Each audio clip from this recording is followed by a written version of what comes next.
I feel so close to you right now. It's a force field. I wear my heart upon my Hej, sleeve. jeg har samfundsfag på B og engelsk på A.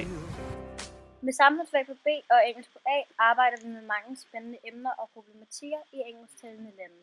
Vi har blandt andet arbejdet med den amerikanske drøm og koloniseringen. Samfundsfag og engelsk er to fag, der spiller rigtig godt sammen, og derfor har vi god mulighed for at lave tværfaglige projekter. Et eksempel på et tværfagligt projekt kunne være gun policy, som vi arbejder med til studieretningsdag. The Amendment of the Bills of Rights says that the right of people to keep and bear arms shall not be infringed. This right has existed almost since the US became independent of the British Empire, and therefore possessing a gun is a part of the American culture. It's a big deal for Americans to be able to defend their freedom, family, and their houses against criminals and tyrant regimes. Biggest supporter of the right to bear arms is the National Rifle Association, or the NRA.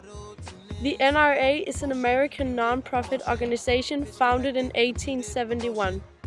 The NRA's political activity is based on the idea that firearm ownership is a civil right.